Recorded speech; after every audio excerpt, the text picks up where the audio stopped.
Selamat malam semua. Dapat petunjuknya tentang pemerintah Indonesia dengan rakyat Indonesia. Rakyat Indonesia sebagian itu masih kurang pendidikan, juga nggak punya sisi spiritual ataupun rohani.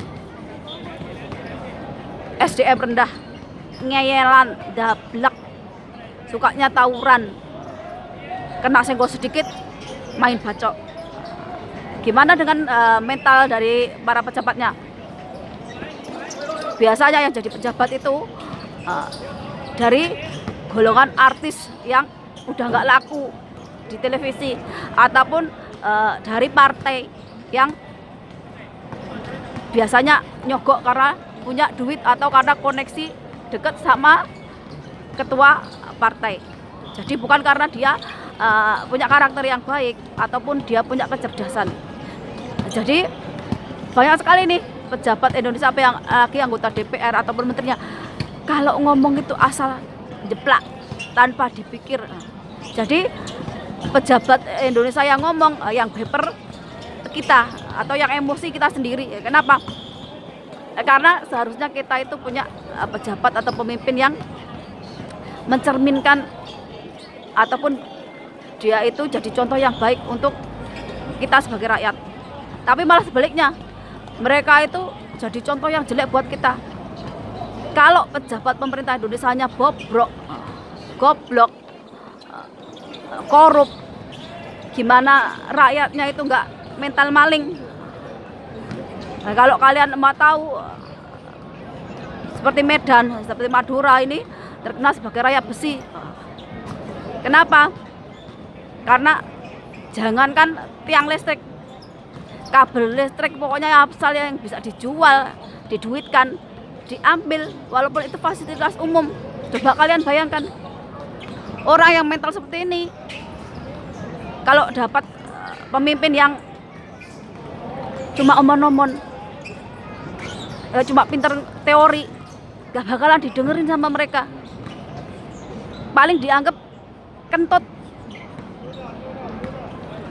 Ini kalau dikasih pemimpin yang model Gus Dur ataupun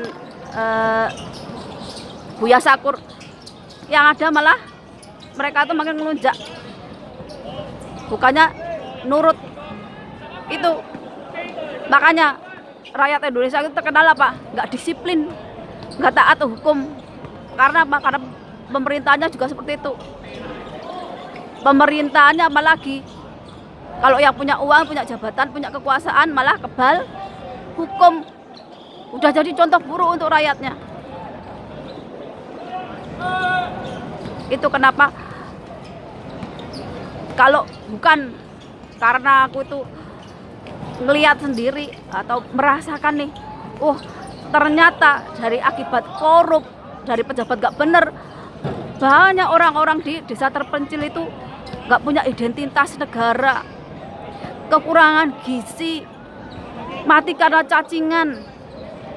Banyak sekali orang-orang yang gak punya, ketika masuk rumah sakit itu telat penanganan, nyawanya melayang, dan bukan sekali dua kali. Kalau bukan karena hal seperti ini, mungkin saya nggak akan ngeritik pemerintah. Bagaimanapun saya itu lahir dan besar di Jawa, mereka itu tetap saudara kita. Kalau kita yang nggak bersuara, bukan kita yang berjuang, terus mau siapa lagi? Di negara manapun nggak ada yang namanya pejabat pemerintah lagi sidang, lagi rapat, joget-joget. Hanya di Indonesia aja yang seperti itu. Kalau di negara lain mana ada? Apalagi di negara lain ada pejabat yang asal ngomong, yang ucapannya itu menyakiti rakyatnya. Mereka pasti akan mengundurkan diri. Apalagi kalau mereka itu tahu kalau mereka itu nggak punya kemampuan untuk menyelesaikan masalah, pasti mereka mengundurkan diri. Malu. Tapi nggak sama orang Indonesia pejabatnya. Mereka muka tembok, nggak punya rasa malu. Makanya jadi pejabat kalau hasil dari nyogok, dari kecurangan, ya kayak gitu hasilnya, nggak karu-karuan. Belum kasus intoleran di hari kayak gini, malah Indonesia itu berkutat dengan hal yang ketinggalan zaman, intoleran, pejabat semena-mena, ketidakadilan. Ganti presiden untuk nyelesain kasus hak asasi manusia aja nggak kelar-kelar. Ganti presiden loh. Ini yang mungkin sebagian dari generasi kayak saya ini udah muak, udah bosen melihat kelakuan dari pejabatnya yang korup. Bukannya jadi lebih baik lagi, malah nggak Prabowo, nggak menterinya. Kalau ngomong kayak kentut, kentut itu ada baunya tapi nggak ada buktinya. Sama seperti Prabowo ataupun menteri-menterinya, apalagi anggota DPR, omongannya kayak kentut, ada baunya tapi nggak ada buktinya. Kalau ngomong setinggi langit tapi nggak ada buktinya. Mereka yang ngomong tapi kita yang baper, kita yang emosi. Kenapa? Karena omongannya bikin tersinggung, terlalu merendahkan rakyatnya. Padahal mereka itu dipilih oleh rakyat, digaji dari pajak rakyat.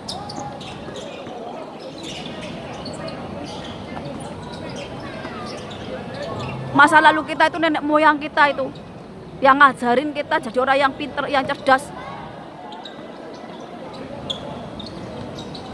Masa depan kita itu anak cucu kita nanti.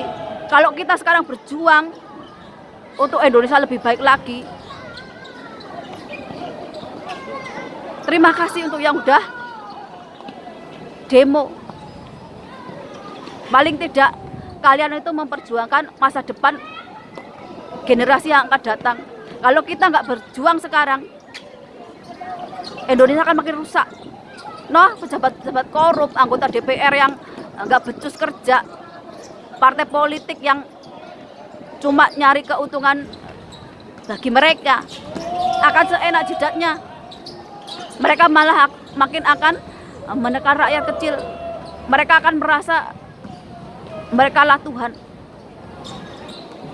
Mereka bisa melakukan apa yang mereka inginkan tanpa ada yang menghentikan. Ini nenek moyang kita itu bertaruh nyawa untuk kemerdekaan Indonesia, untuk Indonesia menjadi lebih baik lagi. Tapi di tangan pejabat korup, hancur-hancuran. Indonesia terkenal SDM rendah, nggak bermoral. Minimal kalau rakyatnya itu nggak punya moral, SDM rendah, banyak kejahatan, banyak kriminal, pemerintahannya itu bersih, jujur, adil. Jadi buat rem untuk menekan kejahatan yang ada di masyarakat. Ini malah enggak. Yang rakyatnya minta maling, pejabatnya minta korup. 11-12.